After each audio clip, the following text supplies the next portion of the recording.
শুভ সকাল আমার প্রিয় বন্ধুরা, তোমরা সকলে কেমন আছো? আশা করছি প্রত্যেকেই খুব ভালো আছো। তোমাদের ভালোবাসা ও আশীর্বাদে আমিও বেশ ভালো আছি।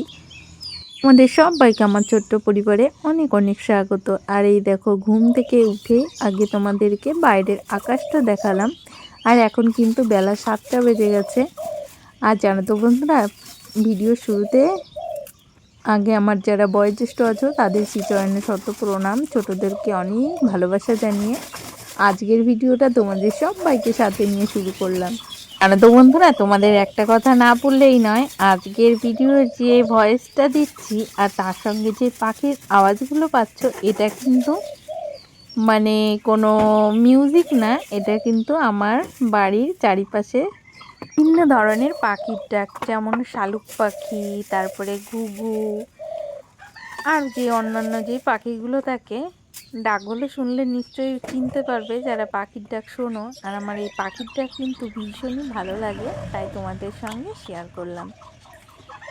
আর এই দেখো, এই জায়গাটা বেশ নোংরা হয়ে গেছিলো, যেহেতু যে ঝাড় দেয় সে এই জায়গাটা সেইভাবে ঝাড় দেয় না, তার জন্য আমি আজকে পরিষ্কার করে ঝাড়টা দিয়ে নিলাম। তারপরে যে উঠানটা আমার অর্ধেক ঝাড় দেওয়া হয়ে গেছে, এখন এইটুকু ঝাড় দিয়ে নেব। তোমাদের তো অনেক কথাই বলে ফেললাম, কিন্তু আজকে যে কী বার ছিল সেটা তোমাদের বলতে কিন্তু আমি ভুলে গেছি। আজ ছিল বুধবার আর তারিখটা ছিল 26 তারিখ। তোমরা তো জানোই আজকে হলো ভোলে বাবার পুজো। আর জয় বাবা শম্ভু, আজকে শম্ভু বাবার পুজো মানে শিবরাত্রি। অনেকেই শিব পুজো করবে। জানো তো বন্ধুরা, একটা বিষয়ে ভীষণই খারাপ লাগে, আমি কিন্তু এবছরও শিব পুজো করতে পারলাম না। মানে ইচ্ছা ছিল অনেক, কিন্তু মামাম ছোট থাকার জন্য এবছরও সম্ভব হলো না শিব পুজো করার। জানো তো বন্ধুরা, ছোটোবেলা থেকে না সেইভাবে শিব পুজো আমি করিও নি। তোমাদের সত্যি কথা বলবো, তাতে কোনো দুঃখ নেই আমার, কিন্তু বিয়ের পরে 2-3 বার করেছি, ভীষণই ভালো লেগেছে আমার। কিন্তু এবারও করতে মন চেয়েছিল, কিন্তু মাম্মাম ছোট থাকার জন্য করতে পারলাম না। আর যেহেতু বাড়িতে যে কাজ করে তারও আবার একটা সমস্যা হয়েছে, তার জন্য সেও আসতে পারবে না। অনেক কাজকর্ম সব আমাকে একা হাতে করতে হবে। বন্ধুরা, এখানে কতগুলো উঠানটাকে আমার ঝাড় দেওয়া হয়ে গেছে, তারপরে কিন্তু আমি উঠানটাকে জল দিয়েও ধুয়ে নিয়েছি, জানো তো। আর যেহেতু শিবরাত্রি, আর জল দিয়ে ধুয়ে নিয়েছি। আর পুজো আশ্রা পড়লেই না উঠানটাকে আমি আগেই জল দিয়ে ধুয়ে নিই, সেটা তোমাদের সঙ্গে শেয়ার করিনি। তারপরে এই যে মাটি নিচ্ছি, মাটি নিয়ে মানে উনুনটাকে লেপে দেবো। কাল রাতে যেহেতু আমিষ রান্না হয়েছিল, আর আজ তো আর মাছ কোচ খাওয়া হবে না, আজকে নিরামিষ করব, তার জন্য উনুনটা লেপে দেবো, তার জন্য এখান থেকে মাটি নিচ্ছি। আর এই দেখো, এই পাশে কিন্তু সব হলো রাঁধুনি গাছ হয়েছে। আর এই মাটিটা না খুবই শক্ত, তবুও আমি এইটার সাহায্যে কিছুটা মানে খুঁড়ে নিলাম।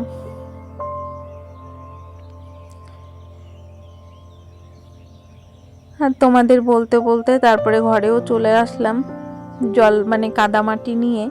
আর এই দেখো, উনানটাকে লেপে দিচ্ছি।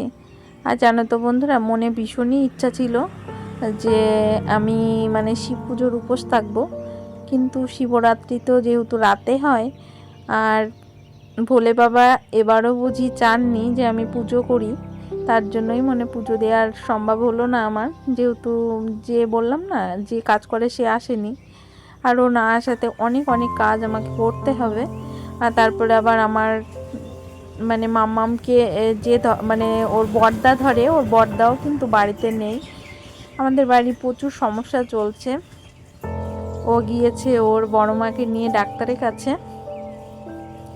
আর তার জন্য এই যে আমার মানে ঘরের কাজগুলো মাম্মামকে নিয়েই করতে হচ্ছে। যেহেতু আজ বরের অফিস নেই, তবুও মানে বরমশাই না মানে অতটা মানে ওকে নিয়ে মানে অতটা সামলাতে পারে না। ভীষণই ভালোবাসে, কিন্তু ও না ওর বাবার কাছে অতটা সময় মানে থাকতেও চায় না। ও একটু বেশি বিরক্ত করে। ও সব থেকে ভালো থাকে ওর দাদা ভাইয়ের কাছে, কিন্তু দাদা ভাই যেহেতু আজ বাড়িতে নেই, তবুও ছোটদা ভাই একটু নিচ্ছে, ওর বাবা নিচ্ছে, ওইভাবেই ও ঘোরাফেরা করছে। আর এই দেখো, রাতে অনেক থালা বাসন ছিল, জানো তো, আমি সব রাতেই মেজে রেখেছি, শুধু এই হাঁড়িটা আর এই কড়াইটা ছিল রাতের বেলায় না কালিটা আমার মাজতে ভালো লাগলো না, তার জন্য মাজিনি। আর রাতের বেলায় শুনেছি হাঁড়িও মাজতে নেই, ওই জন্য আমি মাজিনি। তারপরে এই যে আর এখন কিন্তু ঘরের অনেক কাজ আমি করে ফেলেছি। এখন এই যে একটু থালা বাসনগুলো তুলে মানে মাজা হয়ে গেলে তারপরে মাম্মামকে আগে খাইয়ে নেব। আর সকালবেলা আজকে রান্নার চাপটা অত রাখবো না, যেহেতু আজকে মানে শিব পুজো অনেক জায়গায় মানে আমাদের এখানে এই পাড়ায় হচ্ছে তো। আর পাড়ায় হলে জানোই তো নিমন্ত্রণ থাকে, এক বাড়িতে গান বাজনা হবে, সেখানে খেতে যাব। ওই জন্য সকালে অতটা চাপ নেই। তারপরে দেখো এই যে আমাদের এখানে যেই বাড়িতে শিব পুজো হচ্ছে সেই বাড়িতে জল যাচ্ছে।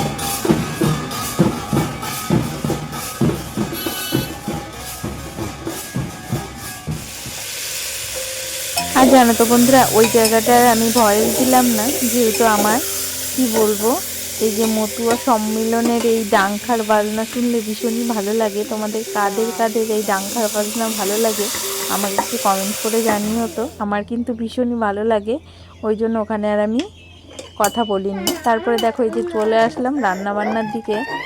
আজ মামামের জন্য আমাদের সবার জন্য একটা কেটে নিয়েছে, এটাও করে নিলাম। আর এই আম দুটো না অনেক কদিন এনেছে, তা একটা কাটা হয়ে গেছে, তাই আর একটা তোমাদেরকে দেখালাম। আজকে খিচুড়ি করব আর আমের চাটনি করব। দুটো লঙ্কা দিয়েছে, পাঁচফোড়ন দিলাম। আর এই দেখো চাটনির মধ্যে একটু শুকনো লঙ্কা, তার সঙ্গে এই যে আম দিয়ে দিলাম। আমটা একটু নরম নরম হয়ে গেছে, অল্প জালেই কিন্তু চাটনিটা হয়ে যাবে। আর এই যে খিচুড়িটা নামিয়ে রেখেছি, তার উপর দিয়ে একটু এই যে আমি যখন এই ভিডিওটা করছিলাম তখন কিন্তু আমার মামা খুবই বিরক্ত করছিল, তবুও তোমাদের সঙ্গে একটু শেয়ার করেছিলাম। ভুলে যাচ্ছি জানো তো ভয়েসটা দেওয়ার সময়। এই দেখো এই যে গুঁড়োটা দিয়ে দিলাম, মানে ধনে, তারপরে গরম মশলা, তার সঙ্গে জিরে, সমস্ত কিছু একবার একটু পেস্ট করে রেখেছিলাম, সেটাই দিয়ে দিলাম। ওই পেস্টটা না আমি মামামের খাবারেও একটু একটু অ্যাড করি, যেহেতু ওখানে দুটো ঝাল দিয়েছিলাম। না হলে মামাম না একটু টেস্টি খাবার না হলে ও একদমই খেতে চায় না, ওই জন্য ওর জন্যই বিশেষত আমি মশলাটা করে রেখেছি বাড়িতে। তারপরে দেখো এই যে আখের গুড় দিয়ে চাটনিটা আমার হয়ে গেছে। তারপরে এই যে চলে আসলাম পুজো দিতে, আর এই যে ঠাকুর পুজোটা করে নিলাম। আর আজকে আমার ঠাকুরকে সামান্যতম প্রসাদ দিয়েছি, আমার শিবশক্তি গুরুচাঁদকে আজকে আমি এই যে সামান্যতম প্রসাদ নিবেদন করেছি। এই জানো তো বন্ধুরা, দুঃখের বিষয় একটাই, আমার ঘরে কিন্তু শিবলিঙ্গ নেই, মানে মহাদেবের কোনো বিগ্রহই আমার শুনে নেই। কোনটা খুবই ছোট জানো তো, ওই জন্যই কিন্তু আমি ঠাকুরের ছবিটা রাখতে পারিনি, খারাপ লাগে। তবে ইচ্ছা আছে। ভোলে বাবা কিন্তু কিছু মাস খুব পছন্দ করে, যেমন শ্রাবণ মাস, চৈত্র মাস, আরও অন্যান্য আছে। আর এর মধ্যে ভালো একটা দিন দেখে ভোলে বাবাকে আমার ঘরে নিয়ে আসবো, সেদিন আমার ঘরে প্রতিষ্ঠিত করব, তোমাদের সেটাও দেখাবো। আর এই দেখো আমি রেডি হয়ে গেছি। আর তোমরা তো প্রথমে দেখতেই পেলে, আজ মামামকে প্রথম আলতা পরিয়েছি। খুব আয়না ধরছিল, যেহেতু আমি পড়েছি তো। তারপরে আমি রেডি হয়ে গেছি, একটা জায়গা যাব এই যে প্রসাদ নিয়ে, যেহেতু আমাদের এখানে ওই যে বললাম না মহোৎসব হচ্ছে, মানে শিব পুজোর শিবরাত্রির গান বাজনা হচ্ছে, সেখানে গিয়েছিলাম। প্রসাদটা দিয়ে গান শুনে তারপরে এখন কিন্তু বিকাল 4টা বেজে গেছে, বাড়িও চলে এসেছে আমি, সেটাই তোমাদেরকে বলছি। আর এই দুষ্টুটা দেখো এই চাদরের তলে লুকিয়ে আছে, খুব দুষ্টুমি করছিল আমার সঙ্গে। তাই এই পর্যন্ত যে সকল বন্ধুরা আমার ভিডিওর সাথে আছো, তোমাদের সবাইকে কিন্তু অসংখ্য অসংখ্য ধন্যবাদ। আর যারা প্রতিনিয়ত কমেন্ট করছো তাদেরকেও অসংখ্য অসংখ্য ধন্যবাদ। আর নতুন পুরাতন সবাইকে অসংখ্য অসংখ্য ধন্যবাদ। প্রত্যেকে এইভাবে আমার পাশে থেকো, সাথে থেকো। যে সকল বন্ধুরা প্রতিনিয়ত 2-1জন আছো কমেন্ট করে বলছো আমার চ্যানেলটিকে সাবস্ক্রাইব করেছো, বা ওই যে স্প্যাম কমেন্ট যেগুলো বলে না সেগুলো করছো, তাদেরকে বলছি প্লিজ এই কমেন্টগুলো করো না। তাওতে কি হবে, তোমার চ্যানেলেরও ক্ষতি, আমার চ্যানেলেরও ক্ষতি। তাই প্রিয় বন্ধুরা, সবাইকে টাটা জানিয়ে আজকের মতো আমি আসছি। আবারও দেখা হবে আবার নেক্সট কোনো ভিডিওতে। তোমরা ততক্ষণ পর্যন্ত প্রত্যেকেই সুস্থ থেকো, ভালো থেকো। Tata, bye bye. আর এক ঝলক এই যে মামামকে দেখে নাও। টাটা। পায়ে চটি নেই।